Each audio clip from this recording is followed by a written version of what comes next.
Every story hides a truth so dark it could haunt your nights. What you hear tonight might just happen to you tomorrow. So before the shadows close in, hit like, subscribe, and tell us in the comments where and when you're watching. Now the nightmare begins. Hey guys, welcome to my channel. Today I'm going to be reading from the r/no sleep subreddit. So let's jump into it. My parents were on their honeymoon in Key West. The entire time they were there, they kept getting the runaround about their reservation. When they finally got checked in, they were given keys to a room on the top floor. Now, my dad is a smoker, and he asked if there was a smoking room because he forgot to specify when he booked the reservation. The woman at the front desk said that all of the rooms were non-smoking, but she would put in a request for a room switch. She gave them the keys to a non-smoking room down the hall. As they got off the elevator, the smell of fresh paint was overwhelming. They could see a painter with all the necessary supplies laid out around him as he was painting the wall. As my parents walked past him, they casually said hello, but the painter had absolutely no acknowledgement of their presence whatsoever. Whatever. They got to their room and the smell of paint was even worse in there, so bad it wasn't even bearable. So they decided to go back to the front desk and explain the situation. The attendant looked very confused and informed them that there wasn't a scheduled paint job on that floor for that day, but agreed to change their room anyway. So they go back to their floor to grab their luggage. At this point, it's maybe 10:30 or 11 a.m., and the painter is completely gone. All of his supplies are cleaned up and gone, and within 10 minutes of being in the old room, the smell of pain was completely gone. My parents were freaked out at this point, but didn't think much of it and went to their new room. The next morning on their way to breakfast, they overheard a tour guide talking to a group. They tuned in when the guide mentioned the floor that they were originally supposed to stay on. Apparently, a long time ago, there was a painter on that floor painting and fell down the elevator shaft to his death. My parents don't normally believe in the paranormal, but after an event like this that they had no explanation for, it freaked them out a good bit. They ended up staying in that room the whole trip and didn't have any more strange encounters, but they never stayed in that hotel again. That was our story. I hope you enjoyed it. If you did, please leave a like. If you want to hear more stories like these, I post daily. And if you want to hear more stories like these, also if you want to hear my original spooky stories, I hope you have a wonderful day and I'll see you next time. Stories of unexplained phenomena are some of the most interesting and at times terrifying tales known to man. From ghosts to UFOs, these stories can leave us questioning the very nature of reality. One such story comes from a user who recounts their experience on a school trip to a haunted plantation in Louisiana. They go into great detail about the trip and how they, along with other students and teachers, embarked on a journey through southern Louisiana to learn about its history. The group visited various significant sites, each with its own unique story to tell. But it was at one particular plantation called Myrtle's Plantation that things took an eerie turn. The plantation was said to be one of the most haunted places in the country, and our protagonist begins to experience strange things almost immediately upon arrival. As they make their way through the rooms of the old house, they hear what they can only describe as someone hitting a piano key. At first, they dismiss it, assuming it's part of the tour guide's story. But as they continue to explore the plantation, the sound persists, and they become increasingly convinced that there's something more going on here. Our protagonist isn't the only one who hears the sound. A woman standing near them also seems to be listening intently, and she eventually points at her ear and mouths the question, "Do you hear it?" Our protagonist confirms that they do, and the two share a look that conveys the mystery of the situation. At this point, the tour guide begins a story about a soldier who died at the plantation and had a particular fondness for playing the piano. While the guide is talking, the sound of a piano can be heard. This detail adds an unsettling layer to the story, leaving listeners to wonder if they're simply hearing a recording or if there's a more supernatural explanation at play. As the story progresses, it becomes clear that our protagonist is torn between two possible explanations, for what they've experienced. On the one hand, they could write it off as a simple trick of their memory or imagination. After all, they were on a supposedly haunted plantation, and it's easy to get caught up in the atmosphere. On the other hand, the fact that the woman near them also heard the sound makes it less likely that it was just in their head. Additionally, the tour guide's story about the piano-playing soldier seems to fit perfectly with what they've experienced, but is it a coincidence? Unfortunately, the story ends without providing any solid answers. We're left to wonder whether our protagonist and the woman he spoke to actually experienced something paranormal, or if they were both simply victims of a cleverly orchestrated hoax. The ambiguity of the ending is both frustrating and intriguing. It leaves readers with more questions than answers and forces them to confront the possibility that there are some things in this world that we may never fully understand. This story has been shared over 100,000 times and has received an overwhelming amount of attention from users who have their own theories about what could have happened. Some believe that our protagonist and the woman he spoke to really did experience something paranormal, while others think it was all in their heads. There are even some who believe that the tour guide may have orchestrated the whole thing as a way to scare the students. What do you think? Was this really a haunted plantation, or was it all just a big prank? Let me know your thoughts in the comments below. And if you enjoyed this story, be sure to check out my channel for more. Thanks for listening, and I'll catch you next time. I never told anyone about this because I was too ashamed. I was probably around 7 years old at the time, and I lived in this old house, and it wasn't even supposed to be a bedroom. It was more of an attachment to the attic, or like a closet room. The people that owned the house before us had 2 daughters, and they used it as a playroom for the girls. My room also had a huge closet door that was attached to the attic. The closet was elevated up so that you would have to climb a set of wooden stairs to get into it. It had a big sliding door, and it was completely packed with toys and other junk from my childhood. Now, since I was little, I always got scared easily, and I was already scared to sleep in my room at night because I was so separated from the rest of my family. And having that huge closet in my room didn't help at all. There was one night, though, that really freaked me out. Me and my family were watching a scary movie, and my imagination started running wild. And when it got dark outside, I got really afraid and I wanted to sleep in my parents' room. My mom and dad didn't think that it was a big deal, so they agreed. Then I heard the sound of something moving around up in my closet.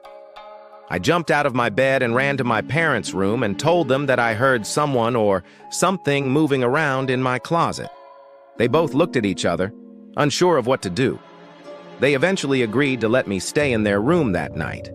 The next night, though, I had kind of forgotten about it until I heard it again, the sound of a toy spilling out everywhere up in my closet. Again, I ran to my parents' room and told them about it. This time, my dad was starting to grow impatient with me. He reluctantly agreed to let me sleep in their room again. The next day, me and my mom checked the closet, and there it was. A pile of Lego lay on the floor, spilled out of the container. I told my mom that this was proof that somebody was in my closet, but she just assured me that it simply fell over. That night, I tried to tell my parents that I didn't want to sleep alone, but they wouldn't listen. They said that I had to learn to stop being such a scaredy cat and that I could do it. So I went back to my room by myself. I lay there completely silent, listening to every little noise, waiting for another sound to come from the closet. It was probably about an hour before it happened. It broke the silence. The sound of the closet door rolling open with force. The moonlight shining through my window illuminated the figure standing by my closet door. I let out the most horrific, ear-piercing scream you've ever heard as pure terror swept over my body. The figure jumped down from the closet and ran out of my room and out the front door of my house. My mom ran up to my room in shock as my dad ran downstairs trying to catch whoever it was, but he never did. The police never caught the man. To this day, I still don't know what that noise was or who made it, but sometimes I hear the closet door in my nightmares and I wake up screaming. It was near Halloween time, and my friends and I were telling ghost stories. My friend said she was going to tell a story about her parents' first date. She didn't like telling the story since it was actually true, but we prodded her on. So here goes. Her and her now husband had a nice if awkward first date, around the time that they would have said goodnight. The male in the situation, who's my friend's dad, suggested that they go for a midnight hike up Provo Canyon. He apparently knew the place since he had done a fair amount of rock climbing in the area. So the two drove up the mouth of the canyon, got out of their cars, and started hiking. They only had the light of the stars to illuminate the path in front of them since it was a new moon. At some point, the man starts getting a bad feeling. Since the pathway ahead, which would pass under some trees, would be dark, and because it was getting quite late, he ignores the feeling and presses on. A minute later, the feeling came back to the man, and he stopped. He told the woman that he didn't like this and he wanted to turn back. The woman was a little annoyed, thinking that he was just trying to be Mr. Romance, but he insisted and the two started backtracking. The man's eyes were starting to get droopy, and he could feel himself getting sleepy. He walked a bit of the way into the trees when his foot hit something soft in the middle of the path. Under the trees, it was too dark to see just what this soft thing was, and the feeling came back stronger than ever. Instead of finding out what his foot had bumped into, he and the woman both agreed to hightail it out of there. Years later, after being married for some time, they were watching an interview with a serial killer, Ted Bundy. In response to a question asking him to describe the time that he felt the closest to being caught, he explained about the night that he lured a girl into Provo Canyon and had just killed her when he heard some people coming up the trail. He hid in the trees just in time, only to watch some guy walk right into the body and for some reason just turn around and walk away. Yeah, that is crazy. Glad that guy turned around and didn't look, because I don't think he would have believed her anyway. Yeah, it's probably better that he didn't know. Also, I'm surprised that she was okay with basically being left with a dead body in the middle of nowhere. Yeah, but I guess if your date is willing to stick around, then why not? Okay. Yeah, I don't know. It's kind of messed up, but thank you for listening to my terrible story. Please like and subscribe. And as always, remember, John shot first. It was a dark and stormy night, the kind of stormy that I loved, thunder and lightning roaring. So I was staying up late watching movies. I lived with my dad, but he wasn't home that night. He was working nights. Anyway, after I finished watching the movie Forrest Gump for the H100th time, I decided 2 a.m. was a good time to get some shut-eye. I loved going to sleep during thunderstorms. It was just enjoyable to listen to. But suddenly, I heard the sound of something hitting my window. It wasn't the sound of rain hitting the window, but in such a big storm, I didn't think much of it and put my head back down. But a few seconds later, the same noise. Something hits the window. This time I made the sound out to be a rock hitting the window. My heart started racing. It couldn't be my dad. He would call if something was wrong. Another rock hits the window. I found myself glued to my bed. I didn't want to look out the window, but whoever was outside surely knew I was up there. I had just turned the TV off. They could have seen the bright glare through the window. I just decided if I ignored it, they would go away. Another rock hit the window and then another. It was getting faster. The rain started to lighten up, and that's when I heard the sound of a truck engine running down in the street. A much louder thump to the window was where I drew the line. I got out of my bed planning to call the cops. I ran down the stairs towards the phone. But as I passed the front door, I saw something. Something through the glass window at the top of the door. It was the face of a person looking through to me. It seemed like they had a smile on their face. I sprinted to the kitchen and called the police. They said there was an officer nearby and they should be there shortly. Whoever was at the door started fiddling with a doorknob and eventually ramming into it, trying to bust it open. I grabbed a knife for protection and yelled that the police were coming before running back upstairs to my room. After about a minute, the ramming to the door stopped and there were no more rocks hitting my window. I still didn't dare to look out the window, but I remember hearing the sound of the truck drive off. A few minutes later, I heard the sound of a police siren outside, and moments later, the doorbell rang. I explained everything to the officer. I described the face as best as I could. Unfortunately, I couldn't provide him any information about the vehicle. If only I had looked out the window. I still regret not taking a quick look. There was never enough info for the police to catch these people. Not sure if they had intention of robbing my house or much worse. This story didn't happen to me. It happened to my cousin. And yet it still freaks me out thinking about it. This story is all too true. My cousin Nikki was on Skype with his girlfriend Sam at around 1 in the morning on a Friday night. She was asking him to come over and stay the night, but he didn't really want to drive over that late. Sometime into the conversation, Nikki noticed the closet door behind Sam open a crack. He pointed it out, and Sam turned and looked at the closet. They both ended up ignoring it. It was probably another half hour into the conversation that the closet door creaked open even more. Nikki spotted it again and told Sam that her little brother must be hiding in the closet. She denied it and told him the window was open or something, so there must have been a draft.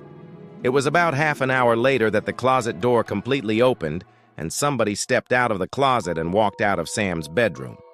Sam didn't seem to notice, but Nikki got startled from what he just saw. He told her that her little brother was hiding in her closet, but what she said next scared Nikki shitless. She told him that she was home alone that night. Nikki started yelling at the screen for her to lock her door and call the police, and that he would be over there as fast as he could. Sam just started to understand the situation as she turned and saw the closet door completely open. She ran over to her doorway and let out a blood-curdling scream before slamming the door shut and locking it. Nikki drove over as fast as he could while calling the police. When he got there, the front door was left open, so he ran into the house, into Sam's room. He knocked on the door and told her that it was him, but she wouldn't answer. When the police finally arrived, they busted open the door to find her curled up in the corner of the room in shock. She later told the police that she had seen somebody standing face to face with her at the doorway before shutting the door.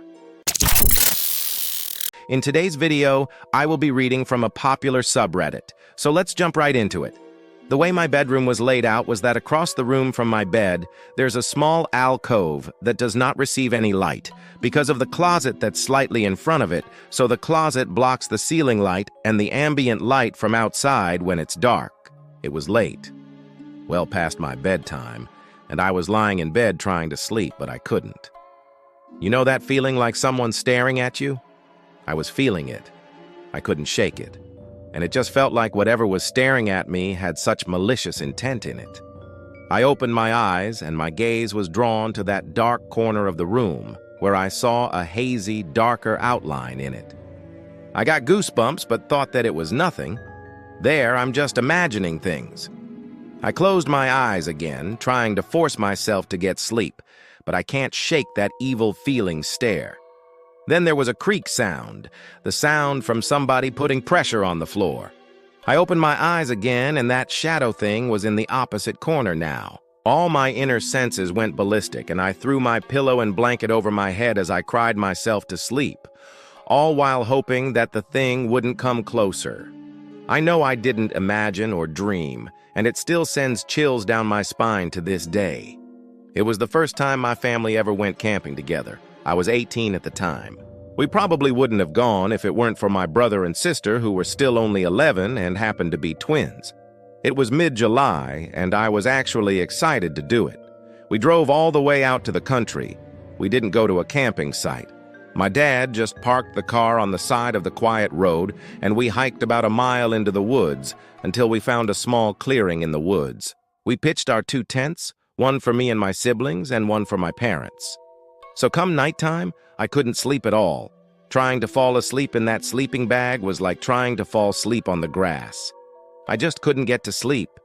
I spun around and tried to make myself comfortable for hours. My little brother and sister had been asleep for a long time at that point. And then I heard the sound of the zipper to the tent zipping down. I looked up and saw someone poking their head into the tent. I couldn't see who it was. "Dad," I whispered. Whoever it was removed their head from the inside of the tent. "Dad," I said louder. Whoever it was quickly moved away from the tent, leaving it unzipped. I was so confused. I was sure it was my mom or dad just checking on me. So I crawled out of the tent and walked over to my parents' tent. I unzipped it and crawled inside. My parents were both in their sleeping bags. I shook my dad until he woke up. I asked him if he had just checked on us. He said no. I got chills as he said it. I then woke up my mom, hoping that it was her. But she groggy told me that she hadn't left the tent either. I got goosebumps all over as I came to the realization that somebody actually came up to our tent, opened up the zipper, and peered inside a stranger for all I know, some sort of psycho. I couldn't even tell if my parents took me seriously or not, or maybe I just don't remember. But I do remember that I didn't get a minute of sleep that night. That was the end of the terrifying camping story. And if you like this type of content, please subscribe to my channel and I will see you in the next Reddit video. So the first time I ever went into the stacks, I legit thought I was going to get murdered. So basically, every single day after school, I would run to the library to see if my books came in from the previous day. And usually they did. So then I'd take them home, read them, highlight them, and bring them back the next day. But one day I needed a book, and it was a Thursday, and it didn't come in.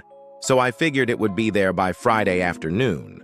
So I came in Friday afternoon, and not only was the book not there, but the shelves were completely empty. So I asked a librarian what happened to the books, and she told me they moved everything from the fiction section to the basement in the stacks. She gave me directions how to get down there, and I was on my way. So I've never been to the stacks. I didn't know what to expect, but it was definitely not what I found. The stacks are basically just a gigantic room filled with bookshelves and desks. When I walked in, there were only a handful of students down there. The librarian must have known that because she told me to look for these round doors in the walls. If I pushed them open, there would be someone inside that could help me find the book I was looking for. So I started walking around, pushing open doors and asking people where the books were. Everyone was super nice and helpful. They directed me to a few different aisles, and by the end I had all the books that I needed. I had to go back to the main floor to print some things off for another class, but I stayed in the stacks for a couple hours after that, just reading and studying because it was nice and quiet. A little creepy though.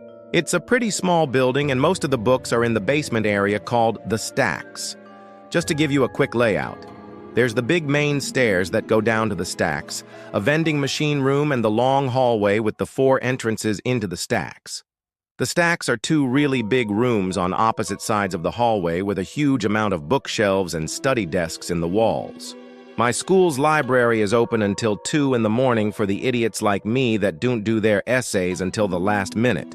So I found out about this junior year, and it was honestly a lifesaver. Last year, it was a pretty small building, and most of the books were in the basement area called the stacks. Just to give you a quick layout, there's the big main stairs that go down to the stacks, a vending machine room, and the long hallway with the 4 entrances into the stacks. The stacks are 2 really big rooms on opposite sides of the hallway with a huge amount of bookshelves and study desks in the walls. I was there around 11 p.m., I think. It was a pretty research-intensive essay, so I was down in the stacks working, in one of the study desks, so I didn't have to keep going upstairs and downstairs again.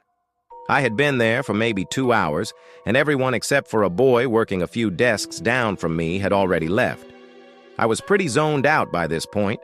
It was an 8 a.m. class, so I didn't have much time until it was due, and I was sort of panicking, so I didn't have headphones in, just listening to music on my phone.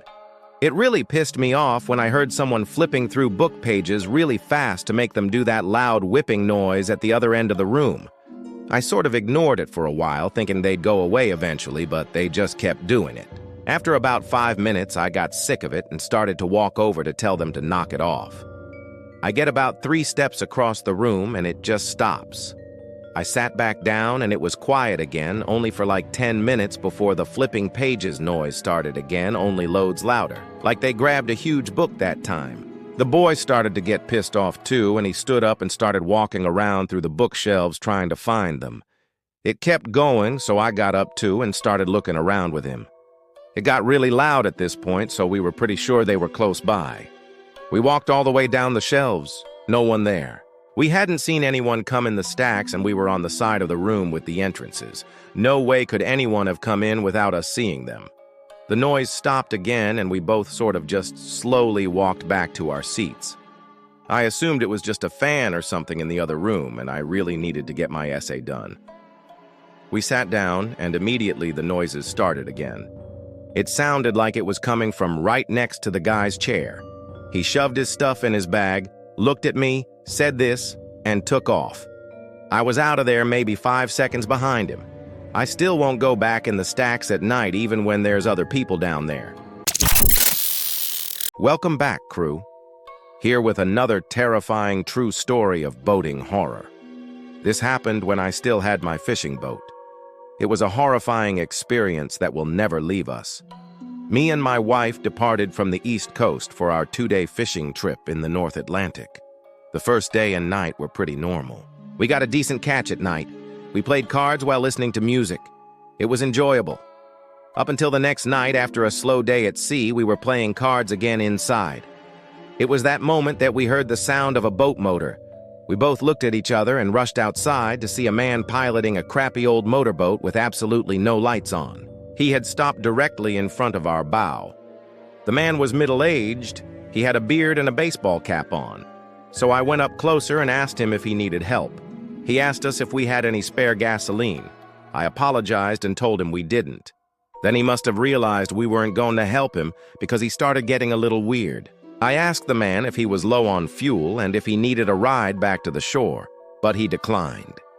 He claimed he had plenty of gas, which brought an awkward silence, and we both wondered why he asked us for gas.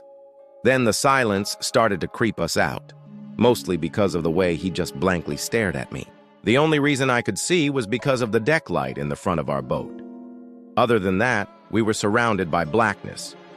There wasn't a single light on his boat. No nav lights, no anchor lights, nothing.